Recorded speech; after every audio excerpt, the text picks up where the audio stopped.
YouTube. This is Phoenix Dingo. Thank you so much for tuning into my channel. First things first, please subscribe. All right, so how much do you know about the issues that Asians face in America today? The reason why I'm doing this video is because previously I did a video about what the black people, the black community, needs from Andrew Yang. And I got a lot of support, actually, mainly from the Asian community. And there was a lot of interest in the topic, so I figured, why stop there? I started wondering what other people face. Now, me, as obviously a black person, I know a little bit about, some of the stuff that black people face. So I was wondering what other people were facing. Feel free to comment below. And if you want me to do a different video, let me know. All right, so as a public health study professional guy, I was definitely intrigued. It definitely got piqued after watching Andrew Yang's speech at the AAPI. I noticed that there was a sense of sarcasm, frustration, and a somewhat suppressed resentment and indignation. And so I don't know, it just started resonating with me. Now, some of the things that Andrew Yang said that stuck out to me were that he was the son of an immigrant and he felt like he didn't have a place in America and that his place in America was in question. He was told to keep his head down. Now, I've heard a lot recently about that topic, about keeping your head down, being silent, and being complacent with not causing problems. That you're Asian, you just have to take it. Another blogger, I won't say the name, but in her video, she said the exact same thing. It was one of the reasons why she started getting mad, but she kept checking herself because she didn't want to offend people. So she would start saying how she felt and then take it back. And until she got mad and she was like, no, I'm going to say it. When it came down to the potential of racial bias or issues that they face. And let's see here. Another issue he brought up was racial slurs. He made light of the situation, which is one reason I like him. He says issues, but he keeps it kind of here. He talked about how he was like, okay, I can deal with it or I can fight. And most of the time he lost the fights. It was funny, but he made his point. And then he also talked about how he felt when he was mainly surrounded by white people and feeling isolated because of lack of diversity. He touched on stereotypes. Actually, you could tell him and the interviewers, when they were talking, they kind of joked about the stereotypes and breaking those stereotypes. The interviewer posed a question about how he'll handle people questioning if he's an American, which I think is disgusting.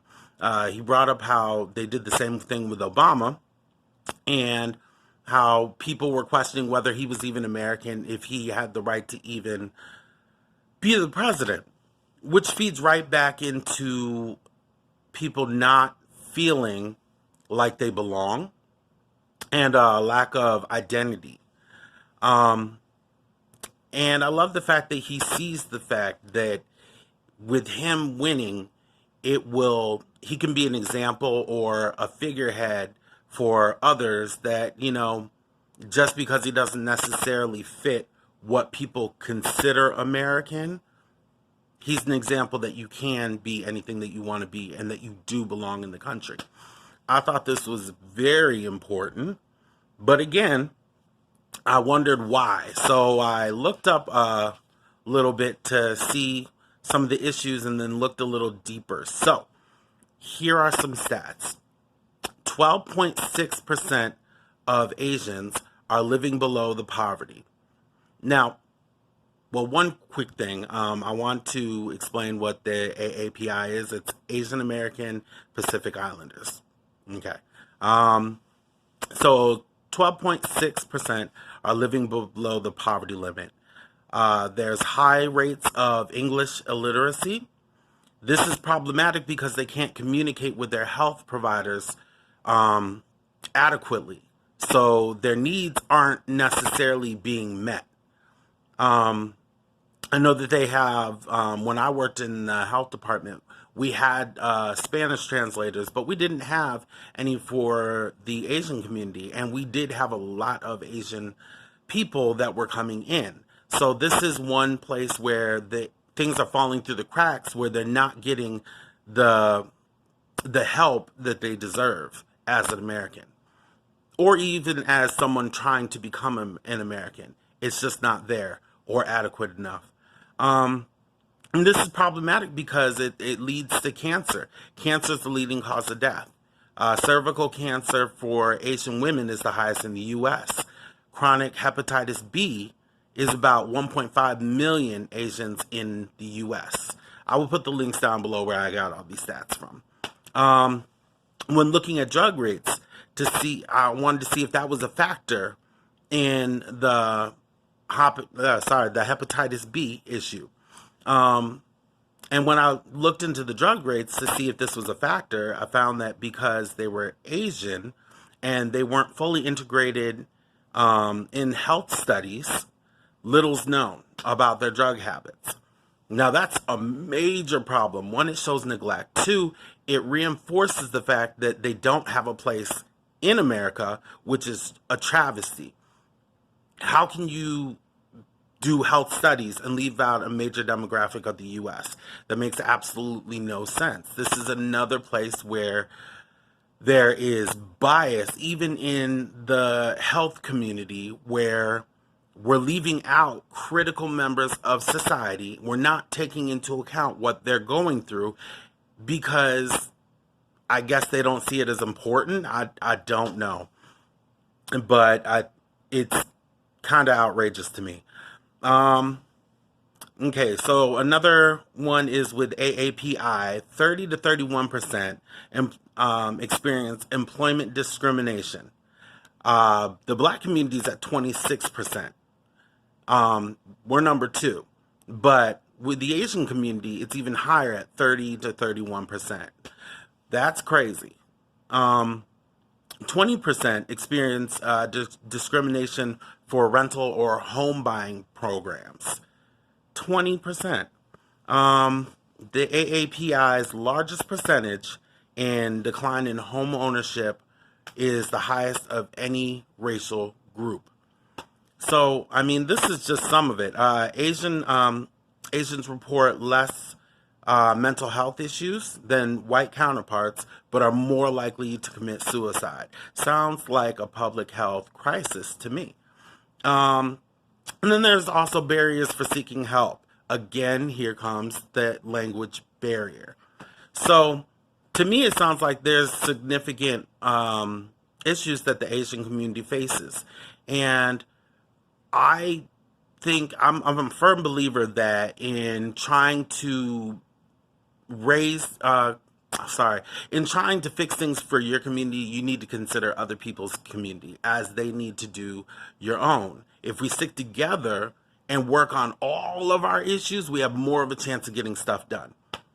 So, that said, I was definitely interested in looking into the Asian perspective. Now, clearly I'm not Asian, so if you could just put comments in below and let me know different things that you face, different things that you feel. This is a place where you can speak freely. I will not tolerate people saying negative or racial things against any race, so don't do it. Don't do it. But it's important that we all look into each other's issues and we fight for each other's issues as well as our own, because we just need to be a united front, especially now, especially since we have a candidate who is willing to take on all of these different issues. And if we feel like certain issues may not be being addressed, then we bring it up.